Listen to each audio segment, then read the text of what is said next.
Hello, this is DM No, and this is another episode of Tonight We Game.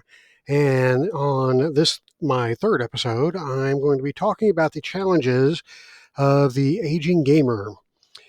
I know, you're looking at me and saying, "What the hell do you know about aging gamers?" Well, got a little confession to make. I'm one of them. So yeah, I'm an aging gamer. If you couldn't tell from the gray hair, um, I've been around for a while. So, but in my defense, I started going gray pretty early. But truth be told, I am in my 50s. The early half of the 50s, not the latter half of the 50s, but I'm more in the mid range than the lower range. So, yeah, I'm starting to get up there.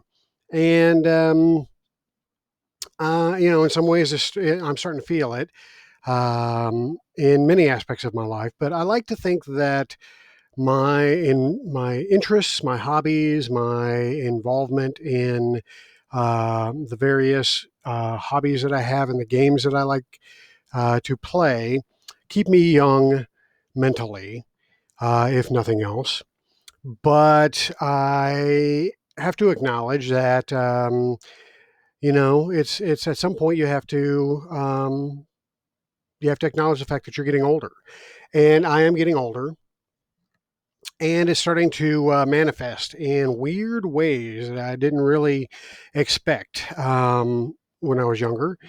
But I never really gave it a whole lot of thought. Growing older just wasn't a consideration for me because, in my mind, I stopped maturing when I was 14. So but unfortunately, the sands of time continue to drop, and yeah, it's catching up. So thought I'd do an episode about the aging gamer and some of the challenges that we face. And I've got some thoughts here, but I may go off script simply because I'm an aging gamer. That's how my brain works, right? So no, but seriously, I just jotted down some ideas off the top of my head before I started recording, but I may think of things as we go. So, first of all, the obvious, you're getting older physically and mentally, there are some challenges. So, some physical challenges that have happened to me, of course, are, things happening to my body that impact my ability to game. And one of those things is vision. Of course, I wear glasses. I've worn glasses since I was in my teens. So, wearing glasses is not anything new, but, as you get older, your vision gets worse progressively, and mine has gotten worse. And unfortunately, in my family, we have a history of bad eyesight and, in some cases, blindness. And so, that may be something I have to look forward to. Now, at this point, I can still see pretty good. My prescription's not that bad. And according to my doctor, I'm not getting, terribly worse. So I don't have any fear of that, any immediate fears. But again, something to take into consideration for the future. Um, Now, where it does come into play is if I do decide to do a game in in a different location. So if I were to go to one of my friend's house, or if I was to go to a convention hall and run a game there, or even play in a game elsewhere. In other words, if I play a face-to-face game versus an online game, it becomes a little bit more challenging because the vision, um, although it's not that bad, it's also not that great. So when I'm standing up, walking around, can't really see my notes that well. Um, so that poses a bit of a challenge. Seeing my players isn't that big of a problem, but it becomes more of a problem with the second bullet point, which is hearing. Now, for me, hearing is a problem with a capital P. I have severe hearing loss, and this is partially due to my age, but also partially, more likely, more so due to genetic issues with my genes and stuff like that. I've had a couple of relatives that had hearing issues. Also, the fact that I used to go to concerts when I was younger. and listen to music over my Sony Walkman headphones, entirely too loud. I'm sure contributed to it, but basically, I've got really bad hearing, and so as a result of that, I my biggest challenge is being able to hear my players clearly enough to be able to run a game. And so my hearing problems are the biggest problem that I have now. There are ways to compensate. Running online games is really the best way for me to run a game, even though it's not my preferred way. But I can hear much better when I'm using my equipment versus when I'm in a room trying to hear um, a group of people talking over each other, background noise, maybe a TV playing, maybe a furnace going. If I'm in a basement, like I'm in my own personal dungeon here, hearing, trying to differentiate somebody's voice from all this noise is extremely challenging for me. I wear hearing aids and it helps, but it's not a perfect solution. Wearing hearing aids is not like wearing glasses. It's not a perfect correction of your hearing. So, that's one thing that helps if I'm playing in a face-to-face situation. But it's still not a perfect solution. Now, luckily, my hearing's not so bad. With the compensation that I get from hearing aids, I can still run a game in person with my friends in a relatively quiet room without a whole lot of problems. I may ask them to repeat themselves on occasion, but for the most part, I can still run a game fairly well. A convention game is a totally different situation. I cannot go to a convention and hear people at my table with all the background noise. I would have to have a secluded room with just my table. And as you know, if you've been to a convention, that's not possible. A convention hall is just that, a hall full of tables and full of noise. So for me, my hearing is my biggest aging problem physically. So mental problems could be an issue with aging as well. I don't I don't feel like I have any mental problems. I get forgetful, but I've always been forgetful, and I've not gotten any more forgetful than I've been. So, that's why I take notes. I try not to rely too heavily on memory when it comes to running my games. Although I do want to know what my game, what the core um, story of my game is. And if I know that, I can BS 90% of my game, but details I need written down, whether it be on a 3x5 or whether it be on my second or third monitor. I need to be able to access my notes in order to be able to get the details of my game to recall them when I need them. So that's not really, again, I don't think it's an aging issue for me. However, for some other aging gamers, it could be.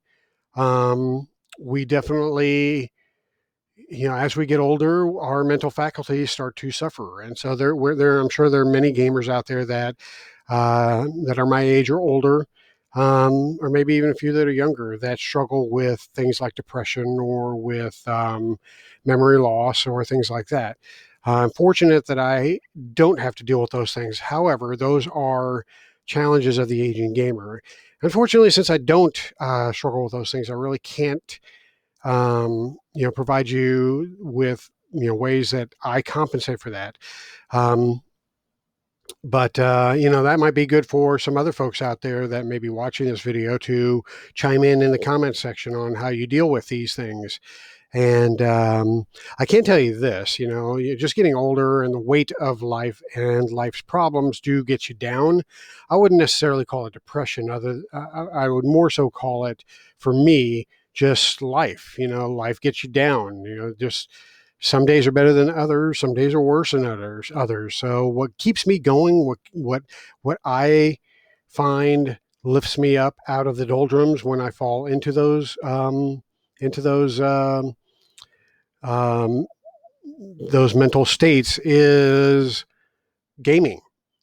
every aspect of it, from putting together a game to trying to figure out a story to creating new monsters to creating the art for my games to figuring out technical challenges for the software that I use.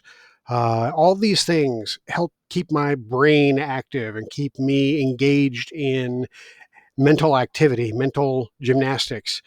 And I think that helps to stave off a lot of those psychological issues that can creep into everybody's life. But particularly when you're already dealing with other aspects of getting older, those things can potentially weigh you down even more. But at any rate, I'm not going to talk about stuff I don't know too much about. Going back to hearing, though, I do want to mention one other thing. Even the online experience is not perfect for me, particularly if my gaming group on the other end of my headset is hard to hear because of the equipment they use.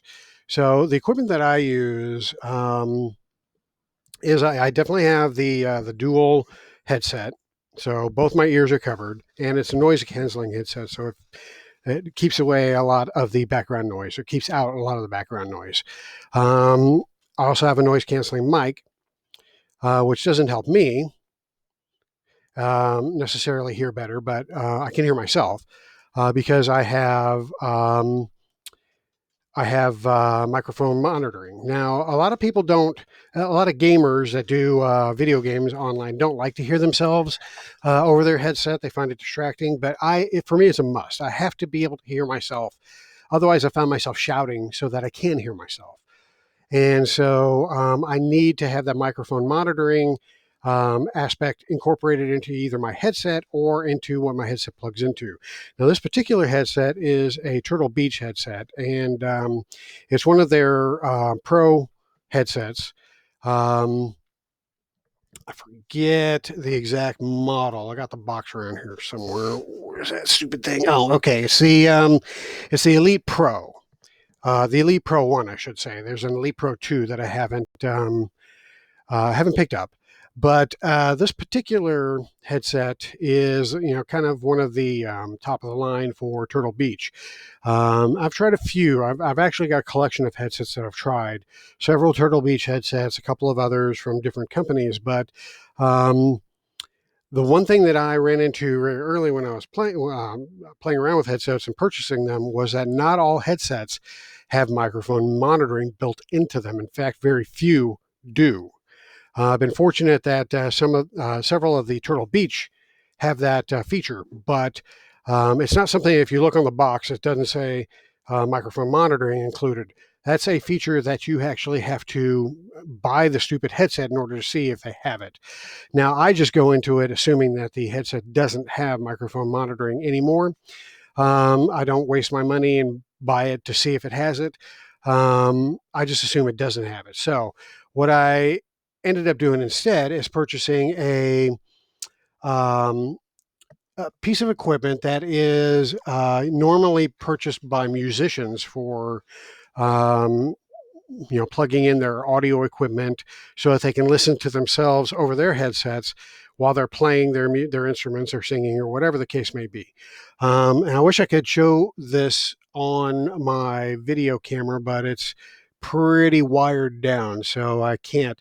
But basically, what I have here is a piece of equipment that is a Behringer Zenix, Zenyx 302 USB, and I'm not really exactly sure what this piece of equipment is called, but what it is it's kind of like sort of like an amplifier, sort of like a mixer. Um, Cost me around $60, but the main reason I bought this was because it allows me to plug my headset into the audio headset port, and any headset, doesn't matter if the headset has mic monitoring or not, any headset you can plug into this to this device, and it will provide the microphone monitoring. So that is a huge benefit for me with my hearing loss to be able to hear my own voice through my headset. Um, However, some of the challenges that I have with hearing and playing online is my players and the equipment that they use. Um, Most notably, Do they have a microphone that is noise canceling? Do they use a microphone, or do they use do they use a headset mic, or do they use a tabletop mic, or maybe even a webcam mic? So in other words, is their voice traveling from here to here, or is their voice traveling from here down to a microphone over here, or from here to a microphone way up here? That makes a difference for those of us who are hearing impaired, because what happens is if you have a microphone that is noise canceling and is right next to your mouth, and the distance that your voice has to travel from here to here, it eliminates echoes, eliminates a lot of the issues that come with desktop mics or webcam mics. Because if I am speaking into a microphone that's on my desk, or into a microphone that's on my webcam, or my computer, then my voice has to travel through that medium. And what that results in is, it sounds like you're talking in a cave, for me anyway, with my hearing impaired. And you may have noticed something like this when you're on a conference call for work, for example. Somebody who is talking on a speakerphone is you immediately know they're talking on a speakerphone, because their voice kind of echoes. It just sounds more diffused, less crisp, and it's more difficult for those of us who are hearing impaired to hear, or to differentiate somebody's words when they're speaking into a speakerphone type thing, or a microphone that's on the desktop. So for those of you who are players out there and you're playing online, if you have a DM or a GM that is hearing impaired, then do them a favor. Purchase a headset with a microphone that's noise canceling, and use it during your online games. Don't use a desktop mic, or don't use a webcam mic. It's just much, much easier on your GM. They will hear you better. They will not ask you to repeat yourself as often, and you'll have a better gaming experience. Trust me. Okay, so anyway, so that's a major piece of equipment that it took me a couple years to figure out that this thing even exists, um, so that I could pick it up. The headset, I had to go through numerous headsets. So there's a lot of work that you have to do if you're hearing impaired. And so that's another challenge of the aging gamer. So anyway, I've talked enough about the physical and mental challenges. Let's move on. Logistical challenges. So as you get older, um, the oh, by the way, wanted to say this at the start of the video, but my picture here is a picture from a Dragon magazine. These are the Wizards 3. So this would be Elminster, this would be Dalamar from Dragonlance, and this would be Mordenkainen from Greyhawk. So back in the day, Dragon magazine used to have an article called The Wizards 3, where these three wizards would come together in Ed Greenwood's house and talk gaming shit, or wizardly shit, I should say. And Ed would translate that into gaming shit. Dalamar, I put this picture up here on purpose because Dalamar, I think, represents the younger generation of players. Mordenkainen is the middle-aged generation, and then Mordenkainen is the old school elder generation. Although I have read that Mordenkainen is like 90 years old, so it may be a bad example for a mid-age, but in terms of wizards and their average ages, that's probably still middle age. So anyway, love this picture, and it was a good representation of some of the themes that will come up in this video. So anyway, logistical challenges. So the aging gamer.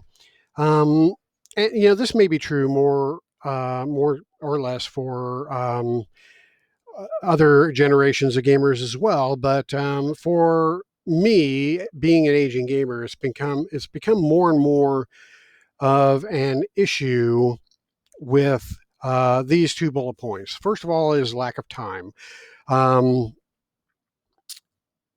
Raising a family, having a full-time job,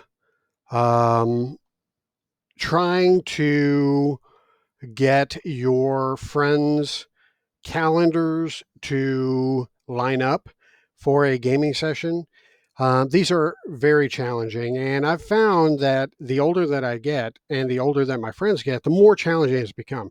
Now, ever since we, became adults, got jobs and started having families, it's been a problem. But we always made time for gaming. In fact, we had for the longest time we had a 1 day set out of the week that we would game, and it would be a 6 hour game. From it would be Sundays from noon to 6. We would play D&D or whatever the game was, and we did that for years.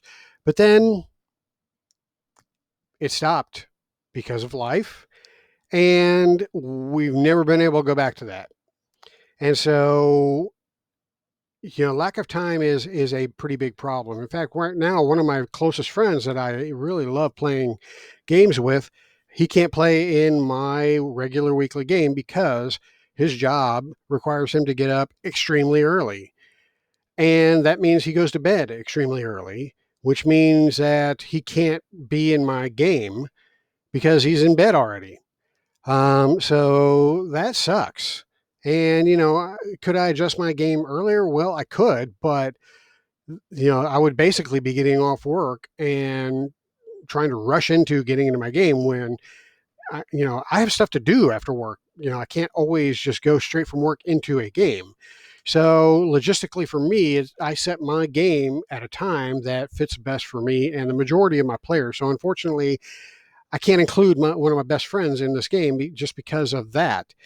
Um, and then we have games. We try to get together at least once a month in person at one of my other friends' houses, but even that is challenging. Trying to get together once a month when we used to get together weekly. Just trying to pull everybody together once a month is challenging. Lately, we've been trying to do a Friday night game every 2 weeks, and a few people show up, a few people can't make it. So it's just it's become an extreme challenge to try to get folks to show up. Now, luckily, the interest is still there, so folks do show up. But eventually, that could become a problem. People could just lose interest in gaming. But at this point in time, anyway, in our current cycle of life, we are still, for the most part, me and all of my friends are still interested in gaming. So um, that is a reason to get together. So even if it's just the reason to get together, when we actually meet, we just spend most of the time talking. That's fine as long as we have something in common that draws us from the busy parts of our life to make time to try to rekindle that friendship. That's important. That keeps this fresh. That keeps this happy. Going back to my earlier discussion. Location is another problem. As you get older and as your job and life takes you away, you can no longer necessarily meet up in person to game. Even if you live in the same town, is it really worth it for you to travel 25, 30 minutes for a game, one way, which means, both ways, it's, 40 minutes to an hour of your day that you're losing just in travel. And that's why I another reason why I embraced online gaming, because it enables me to basically sit down, turn on my computer, and in 10 minutes, I'm ready to game. And so, it's a huge time saver. I don't have the time really to waste traveling someplace to game. I would rather spend that time actually running a game with my players. So, at any rate, lack of time and location are a couple of big challenges for the aging gamer. Particularly if your friends have moved out of state, or in some cases, maybe even out of the country.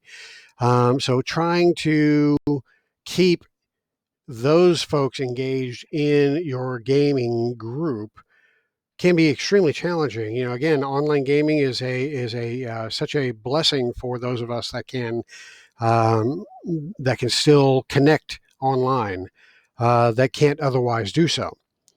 So anyway, that's another challenge. So moving on, The games themselves. So the first bullet point I have there is too many games. So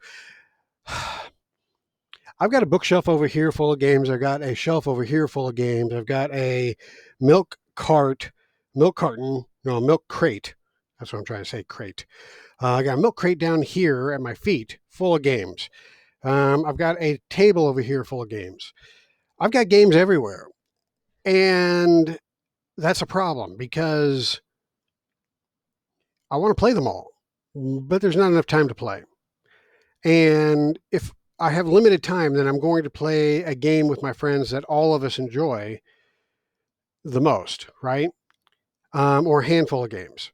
And so that's a problem for aging gamers. When I was young and we played every week, sometimes multiple times a week, we could try out new games. We could play one night. We could play D&D. The next night we could play Gamma World. The next night we could play Twilight 2000. It didn't matter. We had time. We had energy. We had no women and girlfriends and so well we did, but it wasn't the commitment that it is when you're married and having children and all that stuff. So there's just so many games that I want to play and I just don't have time for it.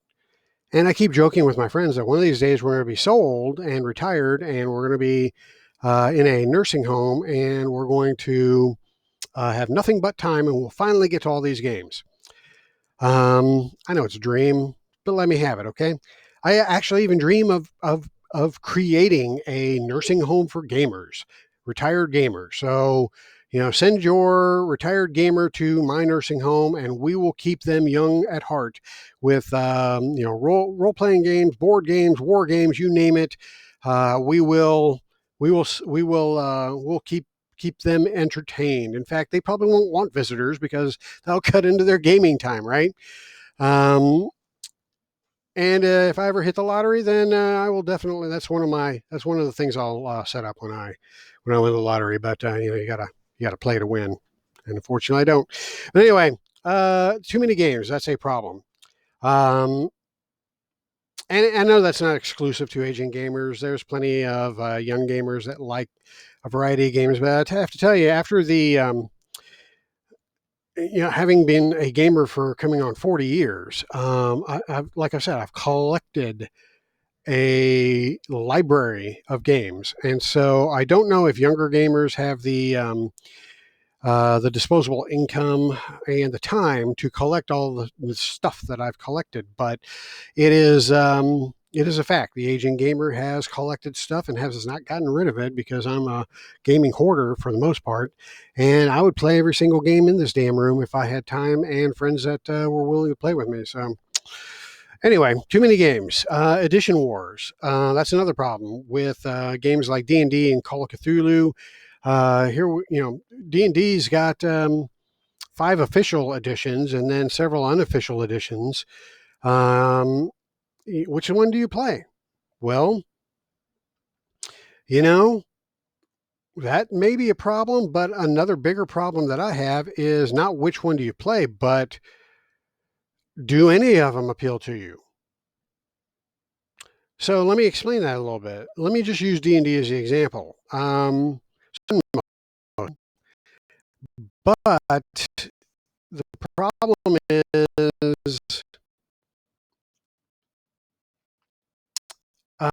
even though the rules set becomes more refined as they produce a new edition, I always end up finding fault with the game. And it gets to the point where I don't even want to play the game anymore because the faults become so glaring in my running of the game that I don't even want to run the game anymore because it's too distracting. It's too irritating for me as a GM to put up with these rules that I don't like, that don't make sense to me, that don't help my game run smoother. And so, um, all of these additions are supposed to help make the game better, but in what it ends up doing is it ends up illustrating to me that the people putting the games together are putting it together for an audience that's not me. And so what I end up doing is what it shows right here as the third bullet point, and that's house ruling. And so I will take aspects of the various games that I like and I will try them in my game to try to compensate for the rules that I don't like. Um, I've done that for years, and I think many DMs do that over the course of their DMing um, careers. They will take, they will house rule. They will take ideas from different games and kind of um, massage them into their game of choice, and modify their game so that it's the game that they want to run without having to write up a whole new game. And so, I find I'm doing that more and more with every game that I run, which is irritating for me because I would rather be running the perfect game that somebody wrote that works for me perfectly, but it doesn't exist. There are games that come close. D&D comes close, but no cigar. Shadow of the Demon Lord comes close, but no cigar. Um, these are games that have a lot going for them, but there are just parts that I just don't like anymore. And so house ruling becomes a necessity for me to keep me interested in running the game. So that for me, that's what I would consider a problem or a challenge for an aging gamer, because I have so many games that I've run so often, and I know what I like in a game, but the people creating the games just are not creating the games in the way that I want to run them. So, at any rate, I know this is a problem. This isn't just an aging problem, but I consider it an aging problem simply because I am less tolerant with just running the game as written than I used to be. And so, yeah, I call that an aging problem. All right. So the next category here is the gaming community, and the gaming community isn't really a problem or a challenge. I wouldn't say it's actually more of a new aspect that I haven't had to deal with in the past. So in the past, my gaming community was essentially the people that I gamed with. There wasn't really a community that I was plugged into outside of my immediate gaming group. This is more of an advent of social media and being able to see how other gamers interact, and being able to interact with other gamers. And so having that exposure to other gamers and other realities out there is interesting, because it's illustrating to me the differences between how, the things I like about gaming and how I like to run games and the games I like to play in and that sort of thing versus other generations, the younger generations. And so let me just kind of illustrate this. So, I come from a gaming background where, in first edition D&D, there weren't a whole lot of rules. The rules were basic enough where you had your character, and your most of your motivation was just acquiring things to make your character more powerful and to level them up. And so there wasn't a whole lot of story. There was no such thing as backstory. Your character uh, had no existence prior to your creation of it. And so the concept or the idea of creating this backstory for a character that you just rolled up was silly, because you didn't know if this character was going to last through the dungeon, let alone, last several, and be worthy enough to even have a backstory.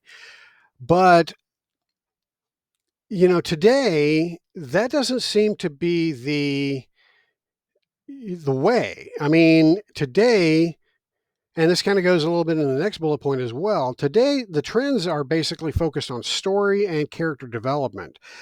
creating a character with a rich backstory that you can nurture and grow into the story that's being told collectively in your table.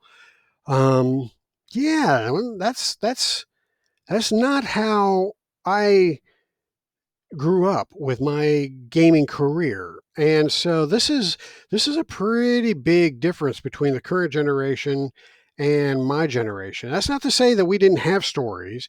Um, we just didn't expect our characters to live to see the end of any given adventure. So to invest all that power and emotion and energy into your first character for a campaign seemed a little bit silly because you were just going to have to redo all that again when your character died. But today it almost seems like your character is expected to live till the end of their career, which I have a problem with because part of the attraction and thrill of playing role playing games is that your character could die, through no fault of your own. Your character could walk into a sphere of annihilation and no longer exist. And so, having this rich backstory that you created 10 minutes ago just to have your character walk into a sphere of annihilation and not exist just does not compute. But, again, even just having that possibility and adventure is the difference between what I grew up with versus what is, in today's adventures. Even the fifth edition version of Tomb of Horrors, which is what had the Sphere of Annihilation trap, has been modified, so it's not an instant death trap anymore. Which I read that and I was furious because I was like, that was iconic. You know, yeah, you walked in, not you walked, knowing you did not know that you were walking into a sphere of annihilation. If you were smart enough and careful enough, you might throw things in there, you might poke things in there, and if you stick your 10-foot pole in there and you pull your pole out, and 5 feet of it's missing, you figure out maybe I shouldn't walk into that sphere of annihilation. Or if your first 3 buddies walk in there and nobody comes back, you figure out maybe I shouldn't walk into the sphere of annihilation. But these are things that you did through trial and error.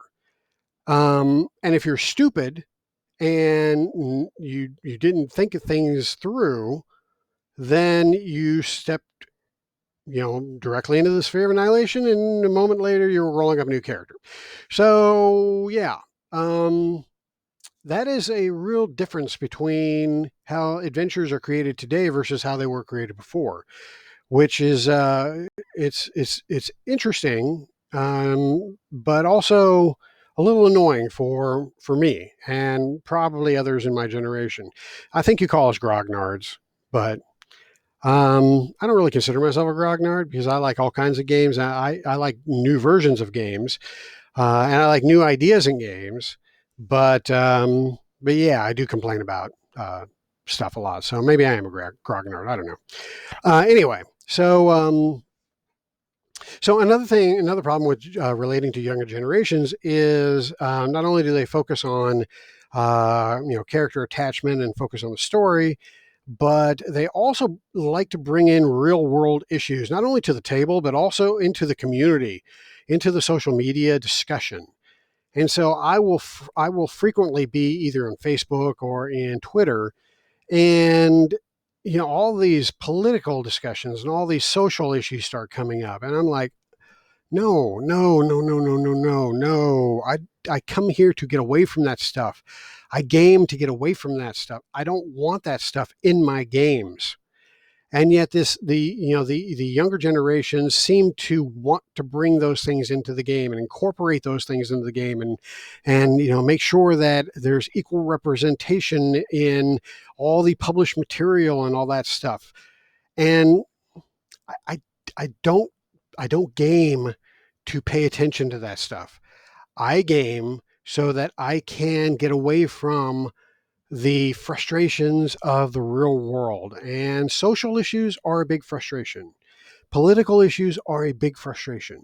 So these are things that I try to get away from, and yet I'm finding it more and more difficult to remain an active part of any community because this continues to find and worm its way into, no matter how many people I block, no matter how many people I mute, somebody's always a friend with somebody and they show up in your feed, and all of a sudden you're having to block or mute the friend of a friend of a friend of whatever, or a person following a person that's following a person that's following you. Um, and it's just it's work, and I don't like it. So just this last week, I had to get rid of, half of my Twitter followers, or the people that I was following, simply because I basically went through any and I saw any political discussion, any social issue discussion that was brought in. I got rid of it. I don't want to see it. If I want to talk about that stuff, I will engage somebody in that type of conversation, but I generally don't, because I don't want to talk about that stuff. That stuff drives me insane. So, at any rate, bringing real world issues to the table, character attachment, and focus on story. I want to clarify a little bit.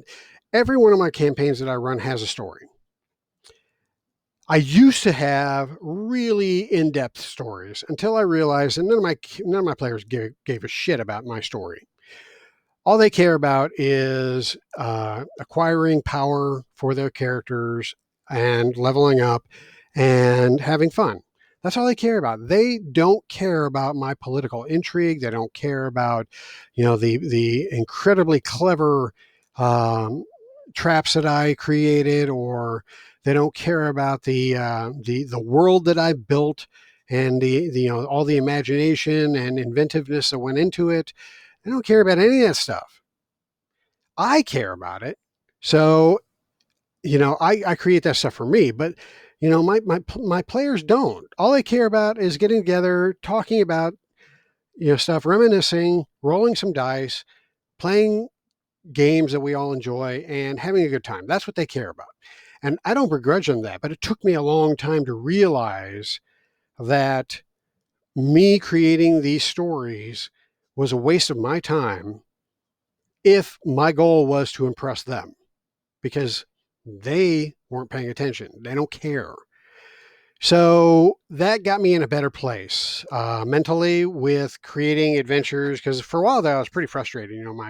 My players would be not appreciating the stories I was developing, and I would get frustrated, and eventually I had to let that go, because I came to the realization that I'm the only one that cares about my world and my stories. That's it. And I'm fine with that. If I'm creating something that's interesting to me, that keeps me interested and keeps me wanting to run the game. I just have to let go of the expectation that my players are going to be interested. So what I do instead is I focus my energies on keeping them, you know, keeping them engaged in the game by incorporating those things that they find fun. Challenging monsters, interesting treasure, um, challenges that make them think every once in a while. These are the things that keep them coming back for more. Humor. Humor is a huge part of my games because we like to laugh. We enjoy each other's company. We enjoy stupid humor. We enjoy pointless and countless references to Monty Python and quotes from Star Wars, and all those things have to make it into our game, because that's what we expect. And that's what brings us together as a group. And that's the shared experience that we all have come to know and love. And that's what keeps us coming to the table. And so these are the things that I have to inject into my games in order to, or at least facilitate those things, so that the group can participate and bring all of those things into the game each session. So I do have a story. It's just most of the story is in here and really never leaves here. As far as the story, when it comes to my players, they get enough of a story to keep them interested, but not so much that they are checking out and just spending the time on their cell phones, and or watching TV or fiddling with their miniatures or whatever. So that was a lesson that took a long time for me to learn, and I hope that I can that by imparting this to you all, that I save a lot of you some frustration. If you're frustrated with your players not appreciating you, they're not going to appreciate you for your stories anyway. They might appreciate how you run your game, but let all that baggage go. Just run the game in a way that makes it fun for you, and in a way that makes it fun for your players. That's the best advice I can give to avoid that type of frustration. All right, so how long have I been going here? I think I've been going for a while. So I've run out of bullet points, and I think I've talked quite a bit about the challenges of the aging gamer. You could take aging out of this and just leave it as challenges of the gamer. But since I am aging, I figured I would throw that in there just as a you know as a point of reference for me anyway. All right, so with that, I am going to wrap up this video. Hope you enjoyed it. If you didn't, I'm sorry. If you did, you could like me on YouTube. That would be great. You could follow me or subscribe to me on YouTube. That'd be super great. Putting comments in the video would be also great. That helps with the